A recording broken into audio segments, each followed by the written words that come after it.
Welcome to OState Daily. Casey Porter here. So glad you decided to tune in. Fans, today, yes, you are seeing it on your screen. You are reading that correctly. Hardell Moore, two-time All-American, is joining OState Daily. I'm a little bit nervous, Hardell. I'm glad this isn't in person because if I made you mad, you might put me in a suitcase type move. So I'm glad that we can't do that. But hey, man, I got to see you so much in college way back when. Long time ago, Hardell. We're getting old. So great to see your face. Thank you so much for joining. Not a problem, Casey. Thank you for having me, man. And don't worry about me trying to put you in a headlock and or a suitcase because them days are long gone there, brother. Okay, I was telling you that telling a story just a minute ago about Coach Chappell. I know you coach Chappell. You know Coach Chappell. You coached his son Landry. Coach Chappell I coached with for 30 years. So kind of talk about that relationship growing up in Coweta, some of the changes that have happened in that area, being proud of being from Oklahoma State and being an Okie and all that kind of stuff. Yeah, man, for sure, right? Obviously, my two high school coaches, my first two high school coaches was Larry Meek and Junior Meek, or Larry Meek and Harold Meek back in the day. Junior Meek was one of their sons that wrestled there with my brother. And then Coach Meek, they both retired my junior year. Larry Meek did. Junior stayed around, or Harold stayed around. And then we go into my senior year, and Coach Johnson was hired when I was a junior. And then he became the head coach the following years after that. And obviously right now, you got Coach Gabe Ellis is the head coach there as well. Ashton Cooper was in there as well. He's now a head coach at Duncan. But just to see what Coweta was then, even when my brother was wrestling, they won a state title. My class, fortunately, won a state title. And right now, Coach Ellis got him number 1 in 5A right now with some solid guys all through that lineup at 14 weight. So it's an honor. I still go back. Like I was telling you before we started, my son and I went back and watched the Coweta-Wagner game a couple of years ago with my buddy Brian Edwards. His son was playing for Wagner with Edwards, which is now at Vanderbilt playing. And then Coach Ellis reaches out to me from time to time and see if I can come back and talk to the team and just like to give back, man. You know, that's my hometown. Raised me. It's still orange and black, which obviously is exactly what I wore in college. So it's cool to give back to those kids and watch them grow as well. So it's definitely a plus. And just being from the state of Oklahoma and knowing what wrestling means in this state is extremely important to me. I've been fortunate enough and blessed enough to be born and raised here, to wrestle at one of the greatest universities of all time here, and then, you know, Little League and youth stuff and all of that stuff, which I'm sure we'll get into, and now on the commentating side. So it's just been a blessing to give back to the state. Yeah, I love it when you guys get excited. You and Jay Carl, it is so much fun. Hey, this Oklahoma State team, we'll get into it in a minute. Very offensive team. They give you a lot of reasons to be excited, but I got to back up. I got to ask you, this comes straight from Rexhold. This comes from everybody that I ask. Hey, any questions you want me to ask Hardell? I'm so excited to have him on. The leap, I got to know the entire story about the leap. Yeah, I know there's a good story behind it. There has to be. So the story behind that was, like I said, I did not develop that leap. I did not come up with that leap on my own. Now, obviously, you got Mola Wall that did the leap. You got Dayton that does the leap as well. My son's starting to do it a little bit on the side of the mat, not necessarily. But my junior year in high school, we went to Iowa State to watch NCAAs. My dad, my coach Johnson, and one of his buddies. And I saw Kevin Randleman for the first time at Ohio State. He was I forget if he was a true freshman or a redshirt freshman. And I watched him from the first round, and he would jump 3 times. Nobody paid attention to it that first round. Second round that evening, people started counting, and he did 3 of them. The quarterfinal rounds on Saturday morning, now people are starting to get an idea. Yeah. And definitely in the semis, and it was just 1, 2, 3. And as a young 14, 15-year-old kid, I'm like, man, this is pretty daggone cool. Yeah. So I took that back to Coweta and started doing that my senior year. And I would do a couple of times before the match started. And then I obviously carried it from Coweta to Oklahoma State. You know, and everybody has their walkout songs now, right? And I love these kids' walkout songs because it gets a chance to show a little bit of their personality. But they get to choose them. Well, we didn't have really walkout songs then, but the song they played was Jump.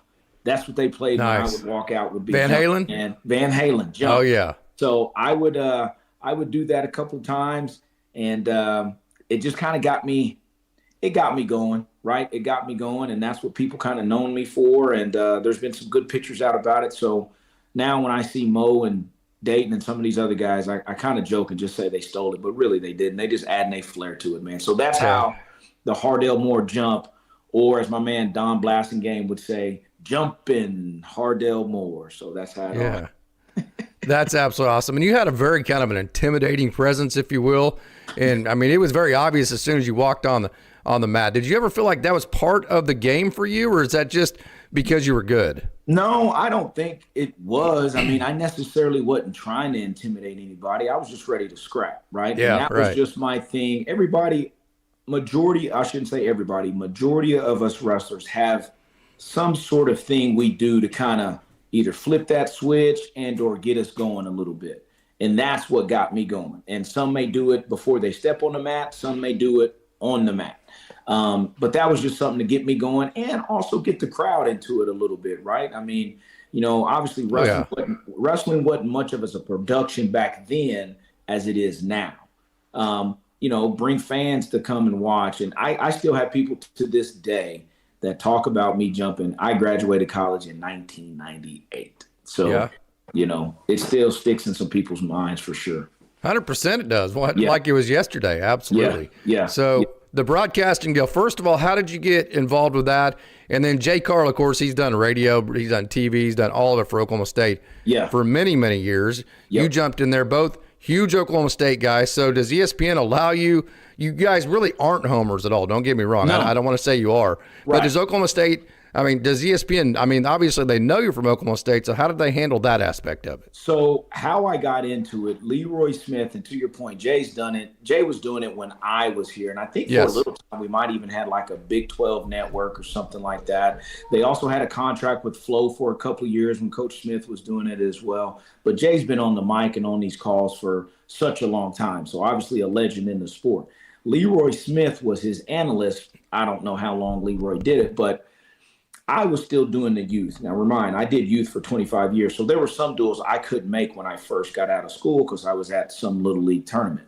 Well, as my son started wrestling and getting a little bit older, and I would make some more duels, and I started listening to some of the commentating stuff just around the nation. I was like, man, I think I can do that. So I asked Leroy one time, I said, hey, if you never make a duel, if you can't make a duel in enough time, give me a heads up. I said, because I would love to do what you do. He said, really? I said, yes. He said, good, because I would just rather sit and watch the duel instead of talk about it. And I said, I want to do both.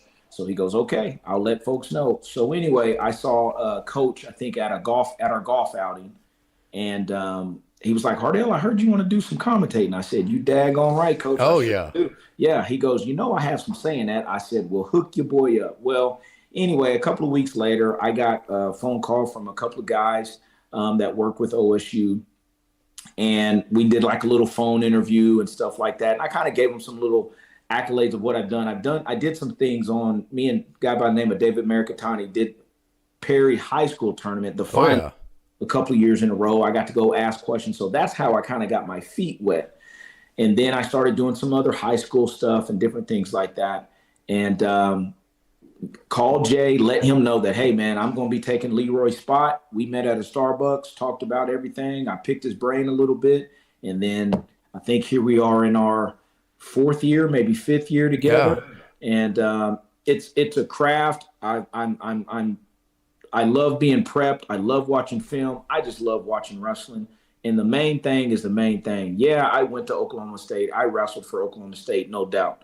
But when that camera comes on or that microphone comes on or that duel starts, our job is to call it straight down the line. If somebody's doing something better than Oklahoma State wrestler at that point in time, we'll mention it. Hey, good job to X, Y, and Z or whatever the case may be, right? But I still have a job to do. Now, I'm not the type to call anybody out. I want both competitors to go out and scrap hard. And fortunate enough, that's what we've seen over these last 3 to 5 years that I've had the chance to do it. And it's got me a chance to do the national duels, which were awesome. Doing the Iowa duel with Shane Sparks a couple of years ago. Obviously looking forward to doing the Iowa duel again. Being on ESPN and doing the national duels there. So just trying to cut my teeth to where hopefully someday I can do a little bit of something at the NCAAs, as long as doing stuff at the Big 12 too with a guy by the name of Mike Leslie out of Dallas. So it's been a blessing. That's how I got into it. And man, it's the best seat in the house.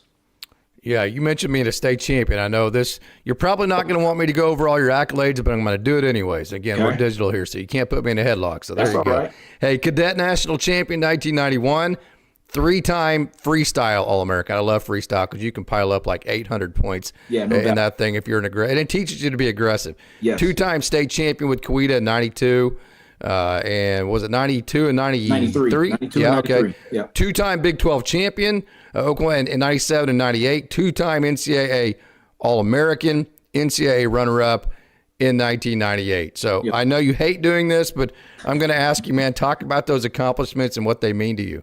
Well, when you're in it, Casey, you don't think about it that much. Like you're Sure. just trying to go to the next day, get 1% better, and continue to build momentum. How can you better yourself on the mat and off the mat? But when it's all said and done, or you sit back and you think about it a little bit, you realize, you know what, I did all right. Yeah. You know what I'm saying? Like I did all right. I wouldn't change anything because I busted my butt in the classroom. I busted my butt on the mat, off the mat, in the society and everything like that, man. So, you sit back and you say, do you want different results? I mean, we're all going to say yes, but man, I always put my best foot forward and prepared myself to the best of my ability. And that's just how the chips fell. And when I got a chance to really sit back and acknowledge what I accomplished, I was like I said, I did all right. I did all right. Yeah, I did all right. You already got a comment here, Hardell, from Josh Harris. Hardell is a great commentator, so I totally agree. I love hey, you get excited when a guy makes a great offensive move. Are you kind of finding yourself doing one of these type deals and getting into it? It's not as easy as what it looks, right? Because I had a lot to learn. And I'll be honest with you, when I first started, one of the first duels that Jay and I did, I found myself doing what he was supposed to do, as far as he's the play-by-play guy. Yeah. My job is to let him do his play-by-play, shut up while he's doing his play-by-play, and then give my 2 cents after he's done. Well, I was like in the match. I'm calling out stuff that's getting ready to happen or in that process of happening, but that's Jay's job. Oh, yeah. And I remember we went to break and he was like, make sure you don't commentate the match. And I was like, got it, right? Because I was, this 5 years ago now, so I'm learning. But I can tell I've gotten better, right? Like I said, I got a chance to work, obviously, with Jay, Shane Sparks, and some of these guys, and Jim Gibbons, and all these great commentators, Christian Piles, all these great commentators that are out here doing their thing. And I love to add just the background to it. And when you hear me either giggling on the radio or or whatever the case may be, that's just wrestling needs excitement. No doubt. And I am excited to watch these young men wrestle, whether they're from Oklahoma State or whatever opposing team is coming in. Like, I just love wrestling, and I want to talk about it and bring excitement to it, because the people that cannot be in the building that I'm in, wherever I'm at, I want them to feel that energy as well. 2021, you get inducted in the National Wrestling Hall of Fame with Dave Martin. By the way, I coached Dave Martin's son, Jeff Martin, way back when in the early 90s. I believe he ended up going to Baylor as a receiver. Okay. Yeah, and then Gerald Winnard and Admiral William McDaniel. Yep. That had to be a super cool honor for you. Yeah, it was the Oklahoma chapter, right? And basically so you asked me how old I was before we started. And I don't mind saying my age. I'm 50 years old, and I'm going to keep it moving. You're a spring chicken, man.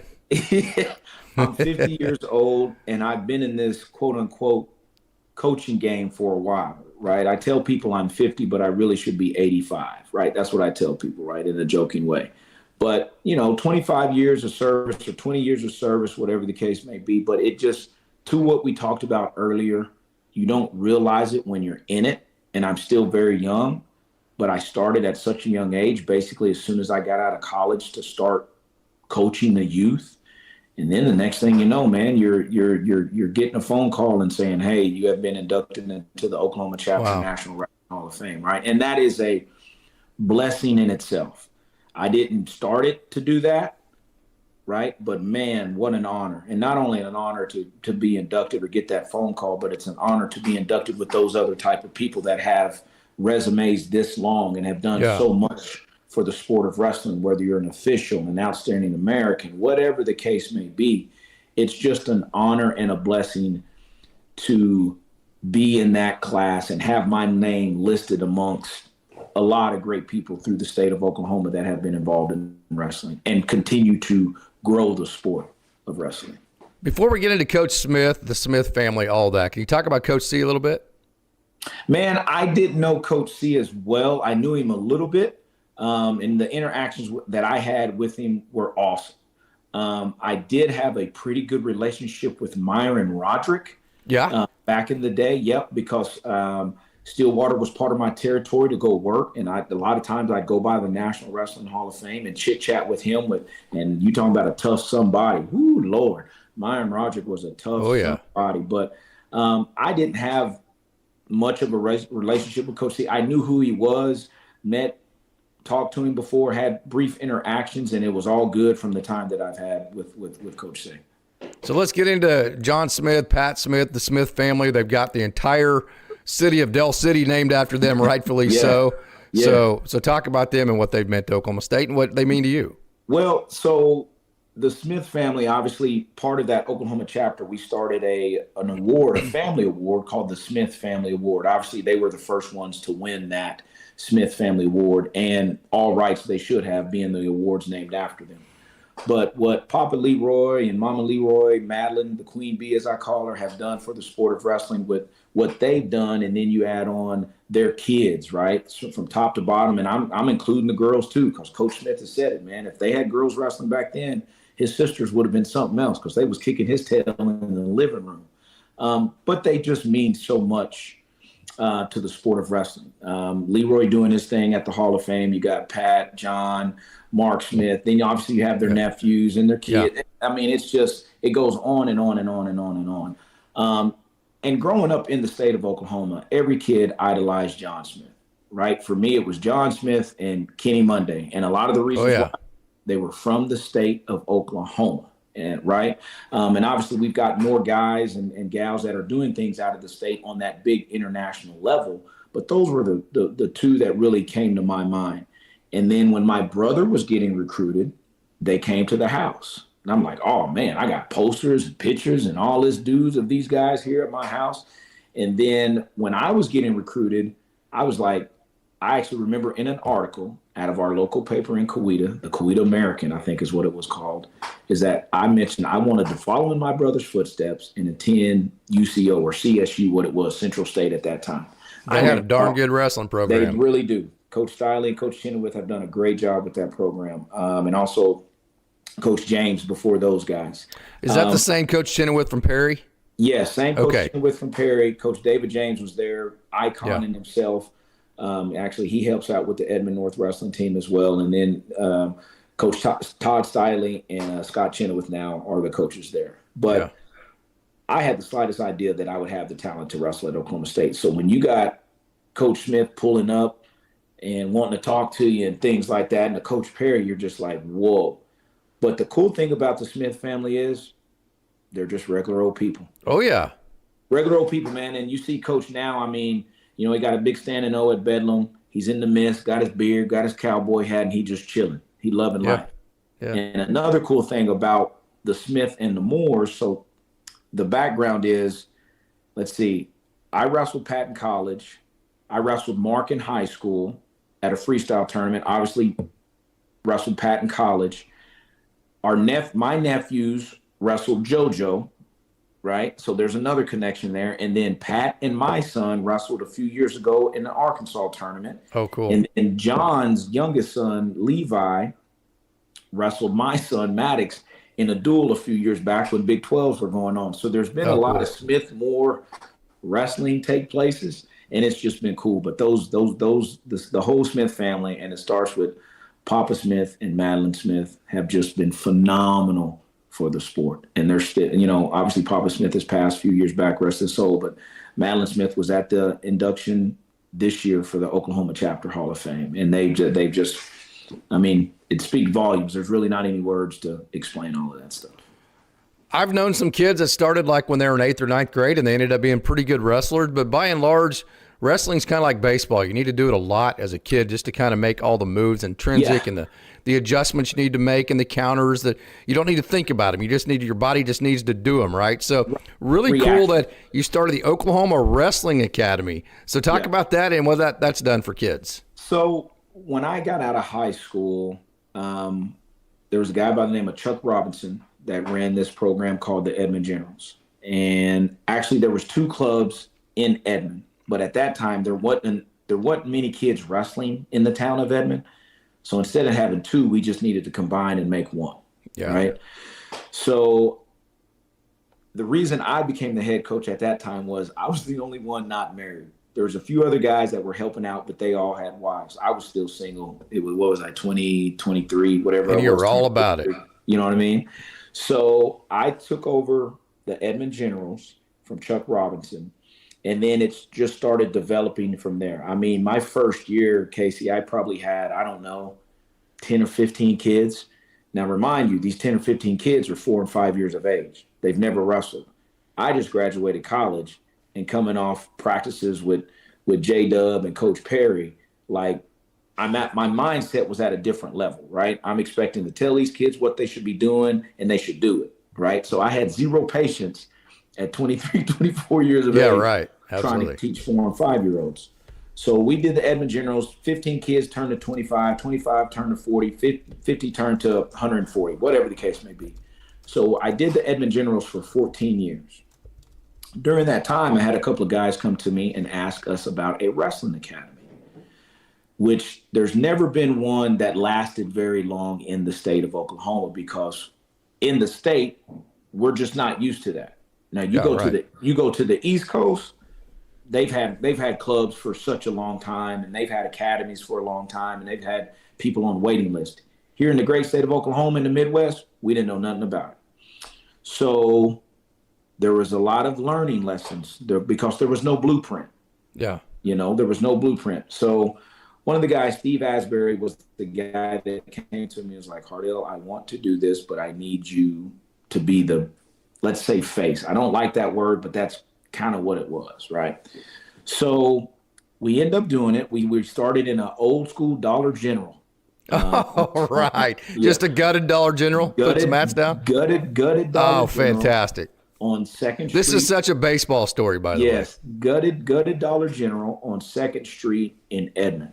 And we were at that location for 5 years. I know the building very well. Okay. Yeah. So it's right there on 2nd Street. I think there's a Mexican restaurant. It's the burgers place. It's right in a little shopping area. And the ceilings were pretty low, so it's right on top of you. And I think it was no more than, let's say, 8,000 square feet, if that. So we just had two big mats in there, wall mats. And man, it turned into something that I didn't expect. And I think what really helped us get going was my nephews at that point in time, they were freshmen at Putnam City. But there was another about 25, 30 kids in the Oklahoma City area that were all the same age. And we had some kids from the east side come down.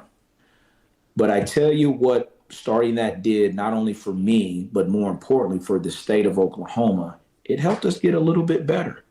It helped some of these kids go to a national tournament and place, not saying win every one of them, but get out there. Now you're bringing in kids from many different high schools to work out with one another, to make themselves better, to make their team better, and the ultimate goal, to make Oklahoma better. That was the ultimate goal, right? And I remember when I first started this, I went to talk to Coach Smith, and he mentioned to me, he said, Hardell, there's going to be some coaches upset at you. And I said, why is that, Coach? He said 2 things. One, he said, they're going to think you want to take the credit. He goes, I know you, Hardell. You don't want any of the credit. You're just trying to help. 2, he said, there's going to be some coaches that have to realize they need to do more, right? Yeah, absolutely. You know what I'm saying? Like, you need to get more involved in the freestyle Greco season, right? And he was true to that. That was exactly what happened. But we didn't want any credit. We just wanted to make Oklahoma better. And once I got a chance to talk to a lot of these coaches or they got to come and watch a practice, they started understanding that we're just trying to help. We're just trying to help. So we were there for 5 years. Lease was up. We needed another building. Needed a bigger building with less rent, right? So, so you're moving out to Deer Creek, which would be expensive now. But. Well, we actually moved to like I-44 and I-35. One of my parents owns a construction company. Matt Richardson runs a company called Shellback. And he found a building, 10,000 square feet. It was a screen-pretty building, metal building, high ceilings, right? Probably felt like 12,000 square feet, but it was really 10. We had enough room to put 3 45 by 45 mats in there. So it was awesome. Workout equipment, stands and bleachers for our parents to sit in. Cool. And we ran that there for about 5 or 6 years. And it was, that space there allowed us to do more. It was centrally located. So for our kids that were coming from Tuttle, Comanche, Duncan, Lawton, wherever they were coming from, it was still a drive, but it took 30, 35 minutes off of their drive. Yeah. And once again, the goal was the same. We changed a few things around. We had our core values. We had a board. We had a scholarship committee. We had all these little things to, in turn, to help make the state of Oklahoma better. And I tell you what, it was a blessing because it made a lot of other coaches step up, because now there's a lot more clubs.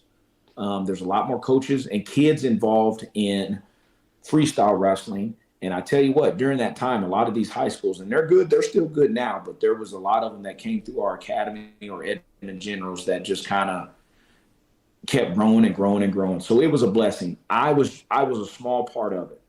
And I'm not going to try to sit here and name everybody's name, but when they listen to this, they'll know exactly who they are. And all I can say is thank you, because we did a phenomenal job in helping this state get better. And now there's another younger generation coming in, and they need to carry that same log. So what did you teach the Olympic? Did you teach freestyle? Did you teach Greco? Did you do all of it? Yep. We did everything, right? Okay, we taught, obviously during folk style season, it was all folk style. We would take a little bit of break, 2 to 3 week break, and then we would get back into freestyle and Greco right after. Yeah. Pretty much right after spring break, we would start it. Now, we did some strength and conditioning things, academy. You got to keep these kids busy, right? These parents are paying for this stuff. But it was a nonprofit 501c3. I didn't take a paycheck. I did it because the love of it. That's exactly why I did it. The love of the sport. And it's really cool to see.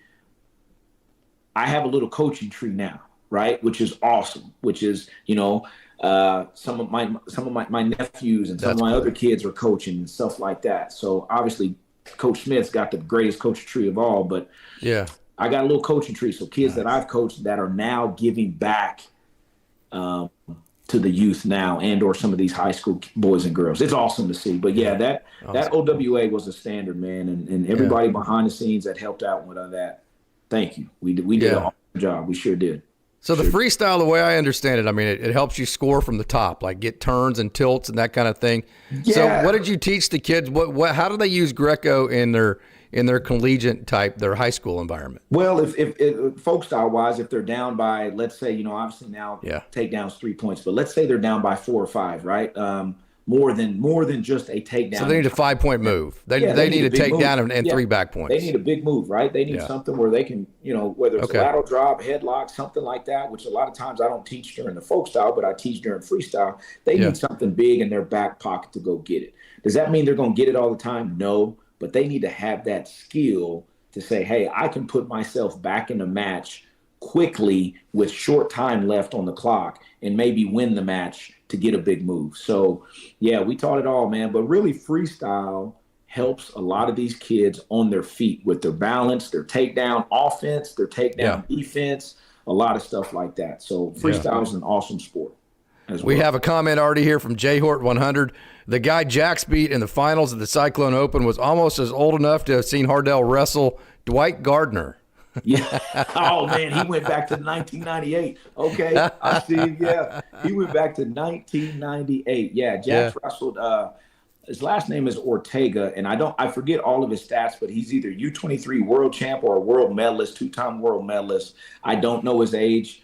He's from Cuba originally. I think the score, what I saw, was 4-0. There's not any film of it. It was at the Cyclone Open. But Jax is a monster for sure. That's funny. He went back to 98 Nationals. Yeah, we'll get into a little bit more Jacks here in a minute. I wanted to take you back to your time at OSU. Just kind of give us some of your best experiences. What made Oklahoma State wrestling so special overall? What made it so special to you? What makes it so great? And maybe some of your highlights, if you would. So the history, the tradition, there's nothing like it. There's a 90-year-old fan in the stand somewhere at Bedlam, I guarantee you. Yeah. That is deep rooted in Oklahoma State. Oh, yeah. That wrestled at Oklahoma State. And you don't get that everywhere, right? And they'll come up, and I've been in places, man, I remember seeing you wrestle, this and that. And I've never physically met that person until then. And all I can tell them is thank you for your support. So that tradition runs extremely, extremely, extremely deep. Not only that, it's a family. It's a huge family, man. And a lot of these guys that commit, I tell them welcome to the family because that's what it is. And the culture is phenomenal. I tell you what, it's nothing like it, right? I got an Oklahoma State thread with a lot of my buddies on it, man, and it's just fun to go back and forth. But yeah, that history, the tradition, the excellence, the standard. Yeah. No one's bigger than the program. Coach Smith would always say that. No one's bigger than the program. And, the expectation, it's a high standard. And as he would always tell you, be privileged to have pressure. Pressure is a privilege, right? So that's what it meant to me. Now back then, the wrestling room was down in the dungeon, right, is what I called it, the basement and everything like that. So it was just that character and the talent that was in the room. And, I was like, man, if I can get here and wrestle, fortunate enough to wrestle for 4 years and be a starter for 4 years and had a great career, like I said, I wouldn't change anything about it. But it's just a special place, and obviously I know the coaching staff with David and Jimmy and Pearsall and K-Dub. K-Dub and Tyler know it because they wrestled here. But I think David and Jimmy and Pearsall and a lot of these guys that are new to the Oklahoma State just as period, because they're creating their own culture and they're doing a phenomenal job.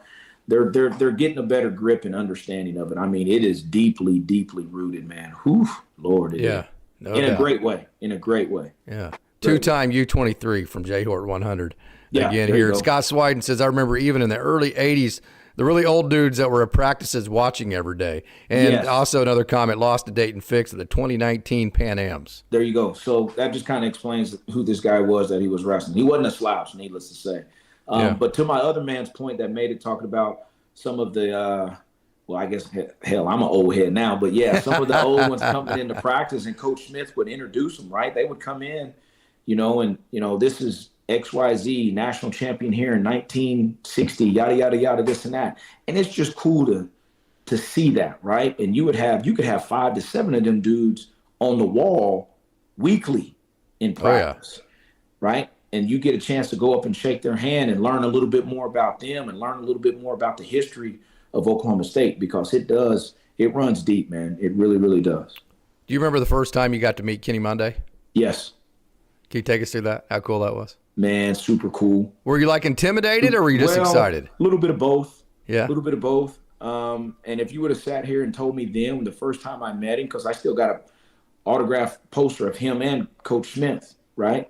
But a funny story with Kenny, not only did I get a chance to meet Kenny, I had the opportunity to, let's say, just get beat up by Kenny. I'm not even going to say wrestle Kenny. I'm just going to say get beat up by Kenny. There was a day we just got finished with practice, and he was training for the 96 Olympics. And I seen him come down the stairs. We were having our team meeting, just got done. And I was getting ready to go shower, but old Tom Erickson walked in the locker room and was like, Hardell, Kenny wants to work out. You can't tell Kenny Monday no. So no doubt. I put my shoes back on, went out there, and for about another hour, I got beat up on. And then not only that, to call him a friend is something pretty cool. Yeah, and, that is. He's continuing to be an influence in wrestling, obviously at Morgan State, at HBCU. Got somebody like that leading that program. I mean, Kenny Monday is, I don't know how that dude made 163 pounds, but that dude was good, man. Goodness gracious. He was super good, brother. But yeah, a little intimidated, a little excited, but once you get to know him, all that intimidation stuff goes out the window. Oh yeah. He's just Kenny. You ever get to meet Mitch Shelton and get to hear the story from him about how he pinned Dr. Death? I never did get to meet Mitch Shelton. Okay. Never did. I've heard the story, but I've never I never met him. Yeah. Think about the fact that Mr. Gallagher was a mechanical engineer when he started this incredible wrestling program. That's amazing. Amazing to think. Yeah. Yep. And I think I've heard Coach say this is the only arena named after there's something like that. I've heard that. I don't want to misquote, but I think it's along those lines. So you're helping at Edmond North. Did you actually get to coach Cody Rutledge? So I've known Cody for a long time, right? Okay. Let's go back to the youth days when he was young. I used to see him at a lot of these tournaments, and I used to coach against him a lot at these tournaments. So I've kind of been a lay coach for Edmond North these last couple of years, right? My son obviously is a freshman now, but 7th grade. So I was helping out with a lot of the junior high stuff. I'd come up to some high school stuff and get a chance to know Cody a little bit more. Boo Llewellyn used to wrestle around with him a lot when Boo was there helping out as well. And Rutledge is just a good kid, man. Nose to the grind, solid dude on the mat, off the mat, and he's coming into his own. He's figuring things out. You know, he's still a young pup. But he's got some good highlights, right? Obviously got a good win out there at Bedlam and wrestled tough against, nationally ranked guys in a lot of these open tournaments. So his time will come. Just like anything, you got to be patient. But, man, he's a super-duper kid for sure.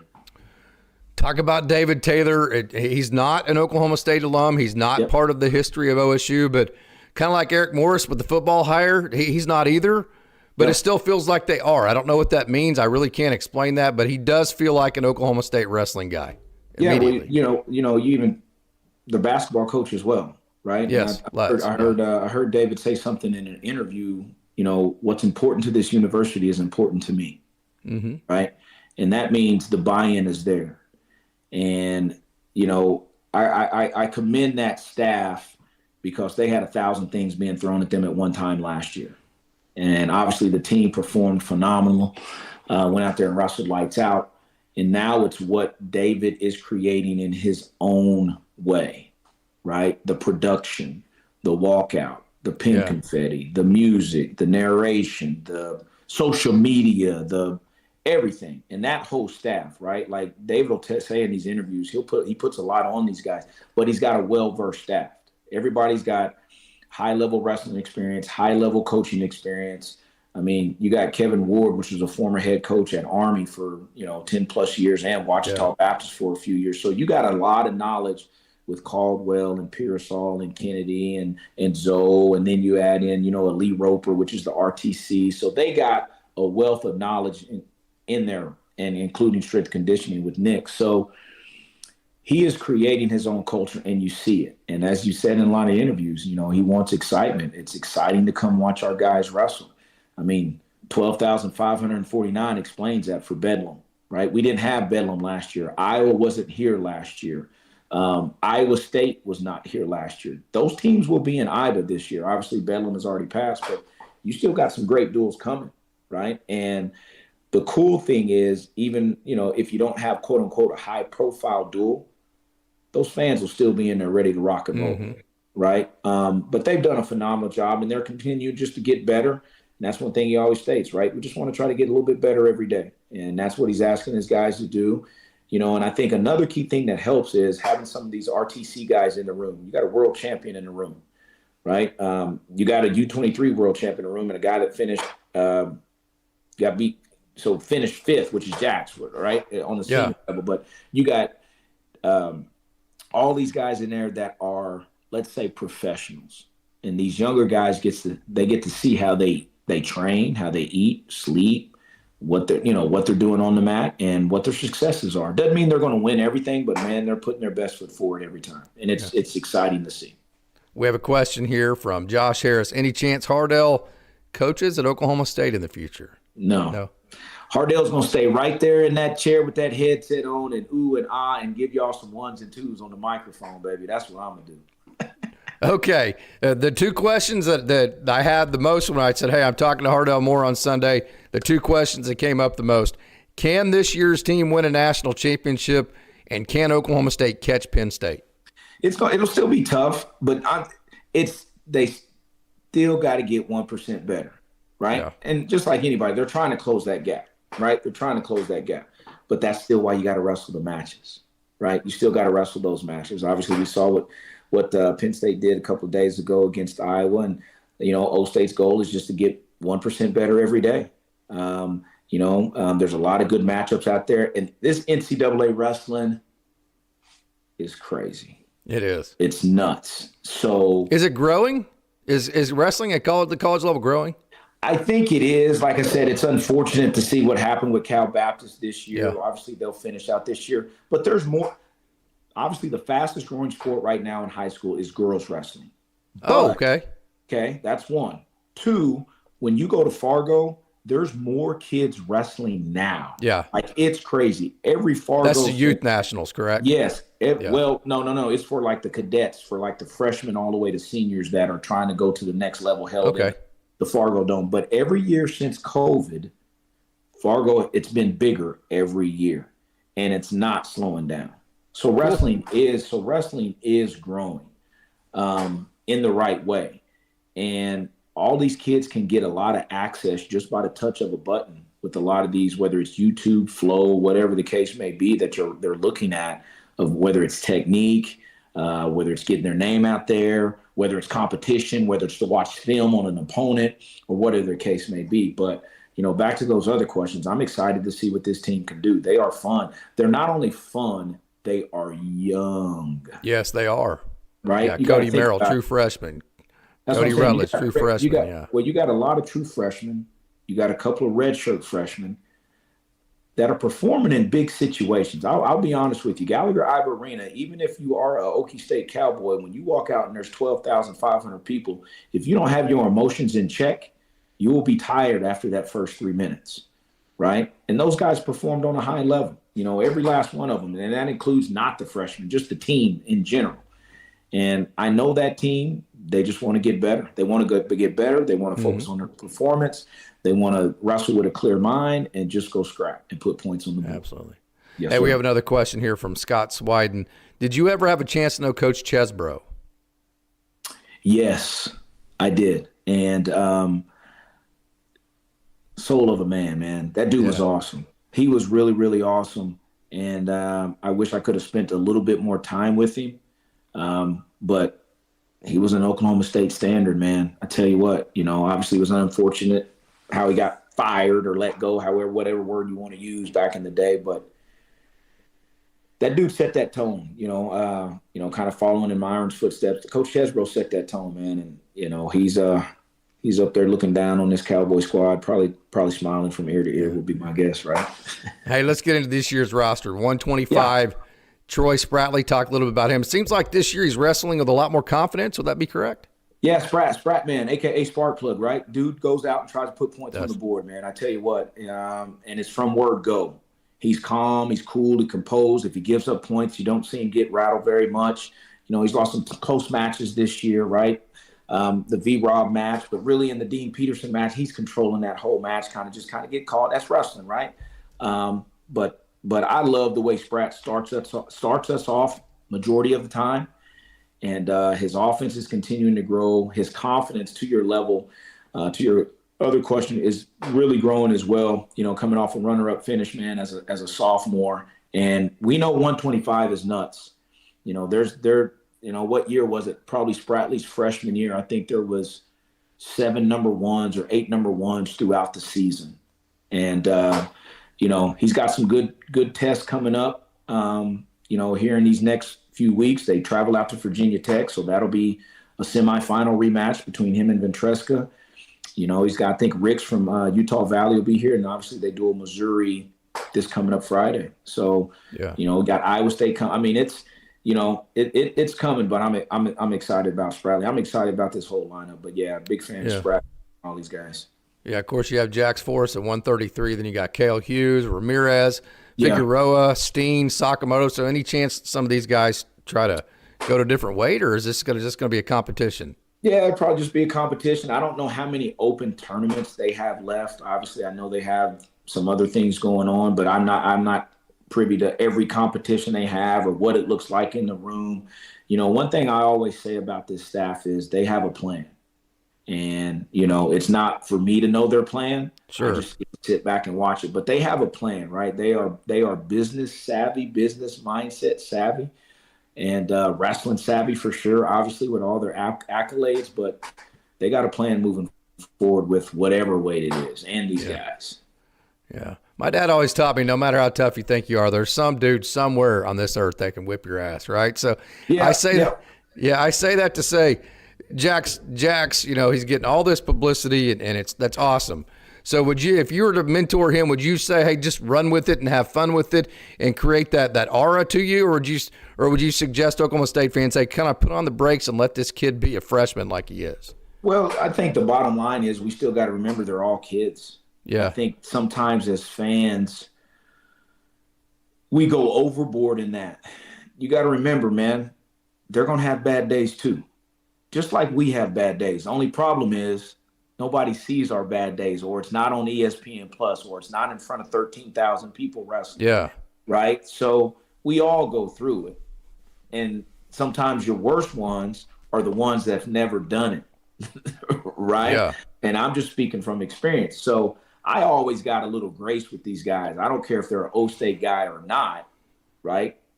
They're kids, man. They're out there putting it on the line.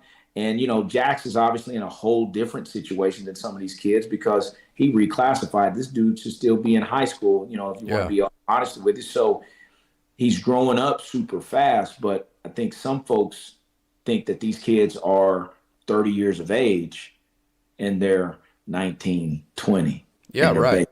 You know what I mean? So show them some grace. Obviously support them, but show them some grace, man, because bottom line, they're all good dudes. One thing that makes a really good wrestling program real fast is when you have super competition in the room, right? I mean, you got a guy that's your weight that can beat you. You can beat him, and you kind of go back and forth every day. So Sergio Vega, Tajan Jamison, Burton, Hamady, Ramirez, McComas, 141. I mean, again, another loaded weight for Oklahoma State. How do you see that? Another loaded weight. Obviously, Vegas he submitted himself. I mean, he's number 2 in the nation right now, and he's shown that, right? My first time to get a chance to watch him live was last year at the Hall of Fame duels in Stillwater when Sunnyside, Arizona came down. That was my first time to watch him live. I've watched film on him. Vega's tough. Vega can scrap in many different situations, and he's comfortable. And that's shown against somebody like Brock Hardy that has a similar style. I think Vega may be a little bit more offensive, but can scramble with the best of them. And for some of you folks out there, now you're probably obviously aware of it because he got some matches under his belt. That dude's dangerous in every position, and he will pin you if you get caught slipping. He's gonna put you on your back. He's gonna put you on your back. But that's another thing. These freshmen, a lot of them have wrestled in such, let's say, high level or high pressure situations. They've been in a lot of these battles. But Jordan, pretty calm, cool, and collective. Right? So whatever David and that staff is telling them to keep their emotions in check, they're doing a really good job at it, man, because these kids are wrestling on a high level in a lot of pressure situations right now. Cutter Sheets, Bo Hickman at 149. So can you take us to that weight? Yeah, Swiderski's the guy right now. Swiderski, yeah. Yep. People will try to judge him off national duels, but they got to remember, man, he wrestled some nationally ranked dudes, and really, he got taken down in the last seconds against Jackson Joy. You saw what Jackson Joy did at Vegas. The Biskings match against the NC State guy as well. Just couldn't get to it. Got to a shot, but just couldn't finish. Biskings is top 5, top 6 guy in the nation. And I tell you, I think where he'd probably start turning the corner is that Nebraska duel, beating Lamer the way he did and finishing his shots. I even tell these kids now, like, getting to the leg is half the battle. Yeah, right? That's half the battle. You got to finish, man, and it is hard now because a lot of these guys, either one, they're so flexible, or they use their defense as their offense. Yeah. So, getting to the leg is one thing. Learning how to finish clean and quick is another thing. So, all that goes hands in hands. But, Swiderski's a tough dude. I love the way the guy wrestles. I was a fan of him even when he was at Iowa State. So, hopefully he's trying to turn that corner a little bit, but that cat's going to go scrap. Take us through 165, Guerrero, Lockett, and whoever else you might see candidates there. Yeah, don't forget about 57. Obviously, Robidoux is kind of doing his thing as well, right? Yeah. That dude, I mean, he's already made his statement.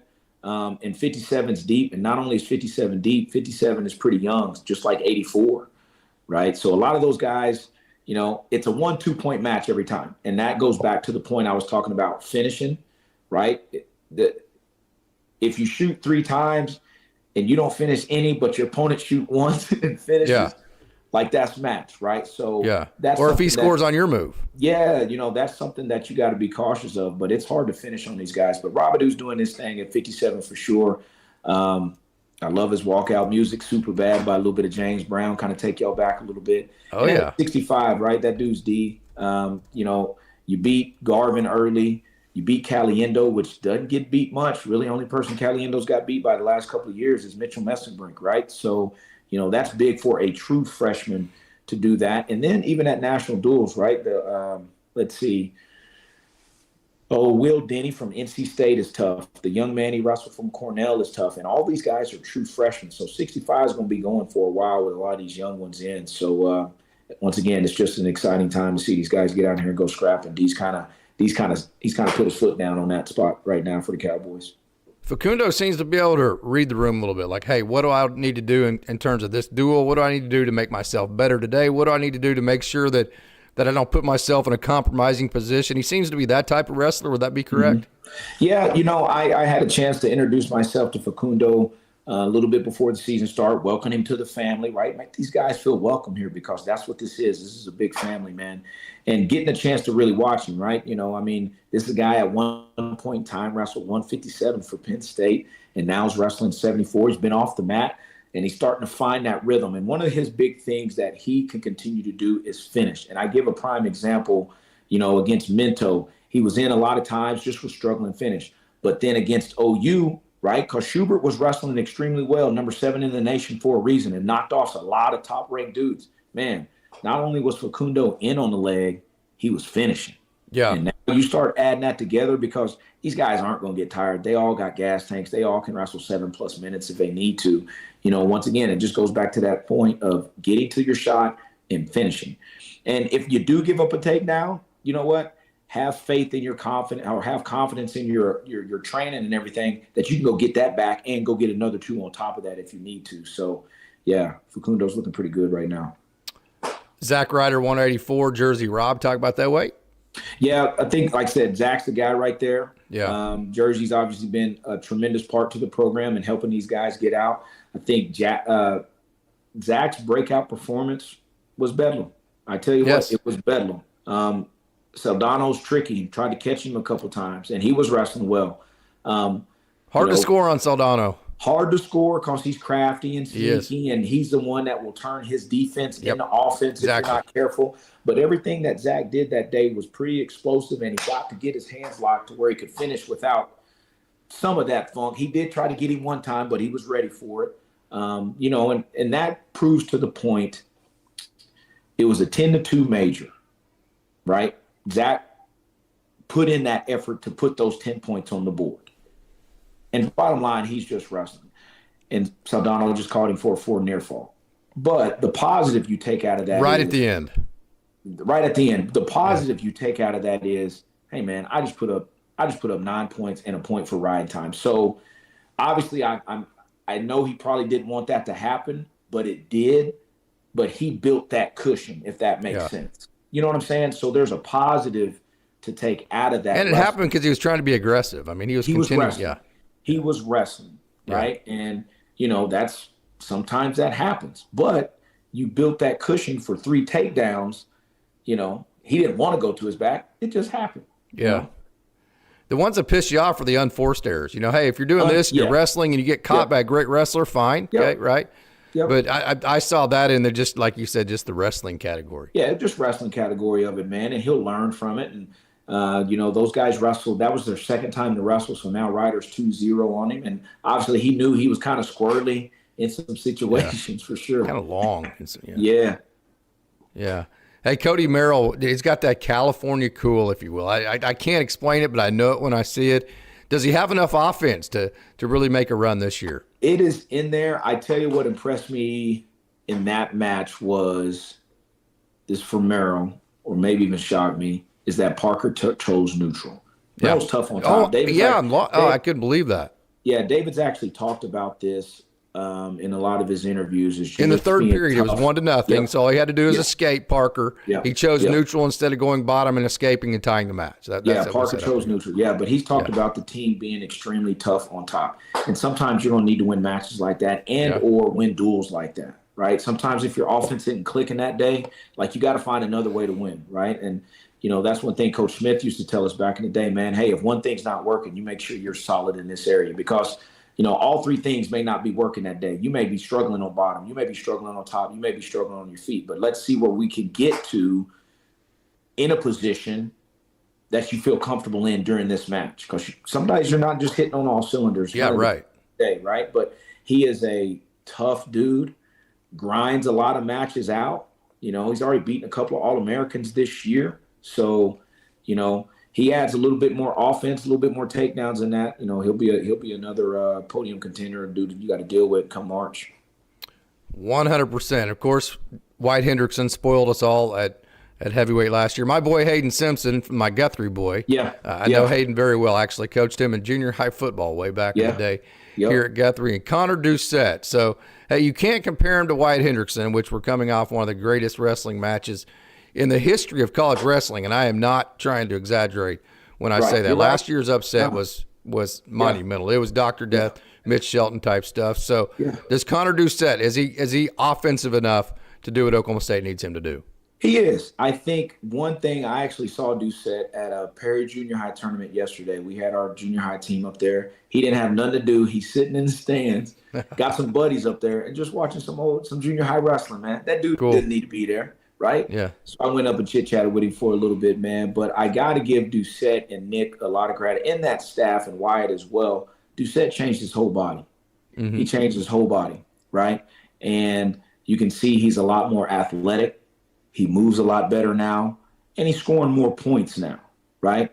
I think some folks think, oh, man, dude, listen, man, once again, it's still hard to score points, right? But what Doucette has done so far this year is miles from what he was, let's say, 3 years ago. And I think he would agree to that. He would agree to that, right? But for him to buy in and change his whole body, man, that's commitment in itself, right?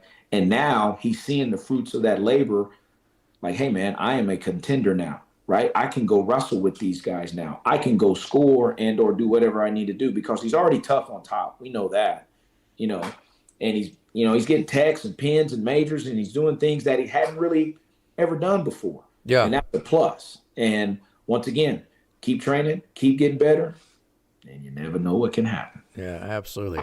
Okay, man, this is Hardell Moore, two-time All-American, two-time state champion, two-time Big 12 champion, you name it. He's in the Hall of Fame, the Oklahoma chapter of the National Wrestling Hall of Fame.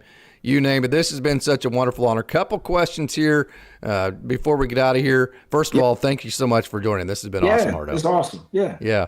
Okay, so David Taylor, we talked about how it feels like he is an OSU guy, but he's not. He's not part of the tradition here. So first of all, what has he done to bring the Hardell Moores back into the program to make sure the standard of Oklahoma State stays the same? But how has he done it from an outsider's perspective to make sure it's his way of doing it and not the old Oklahoma State way of doing it?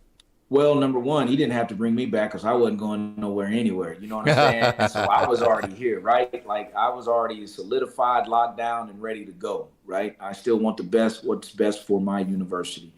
And what he has done and the rest of this staff, they brought more excitement to it. They brought maybe a ticket holder that was a ticket holder 5-6 years ago and see this stuff on ESPN Plus now is like, I want to go experience that. Absolutely. Right? When you come to Gallagher-Iba Arena on a Friday or Sunday afternoon or night or whatever day it is, I want it to be an experiment for the fans that are coming. So let's get the pin confetti down. And another little thing that they did during Bedlam, and obviously I know the people there saw it, but they were bringing out former wrestlers that had big Bedlam moments and introducing and showing their clip on the big screen. Those are small things that go such a long way, right? Yeah. The Sturbers, the Reese Whitcraft, and then you got J-Dub walking you out, right? Yeah. Like you keep that guy into it, and it's beautiful to see Coach at these things, man. But what David and that staff is doing, one of the biggest things they've done is they've controlled their narrative, social media, IG, X, all that stuff. It's great content. My man Dan, the cameraman, and the Stilly Boys, they do great content. That brings more people into it, right? Then you have the walkout song. Then you have the VIP area, right there, Section 35, I think is what it's called, right there in that area. You got tailgates going a couple of hours before the duel starts. Man, it's just bringing more excitement. And then he's also bringing that culture. And to your point, for some folks that might have been away for a couple of years, like they said, I want to see that. And they did a thing this year, like they welcomed some alumni back to like just kind of tour the wrestling facility and different things like that, and then watch them practice in Gallagher-Iba Arena. And there was a couple of people I talked to that one guy was a friend of another guy, hadn't been to a duel in 10 years and bought season tickets. Yeah, cool. So for every one of those, there's probably another 1,000, 2,000 people like that, right? Yeah. And just kind of expanding that brand. And, as they say, waking up a sleeping giant, man. And those guys have done a great job, and they're in it. They're in it. They are invested in it, and they're rocking and rolling right now for sure. Couple more wrestling questions here. What is the next big event that common fans like me, I know enough about wrestling to make myself sound stupid, especially in front of somebody who knows a lot more? You're probably being very kind to me with my novice understanding of this. But I would say that's probably most people, and you need those kind of people to bring into the mix. So for my type of fanhood, to where I'm kind of on the surface with it, what's the next big event? Man, I always say the next event, but honestly, Friday's another good matchup for them, right? You'll have, I'm just kind of thinking off the top of my head. Here you go. 74, you'll have Cam Steve versus Alex Facundo.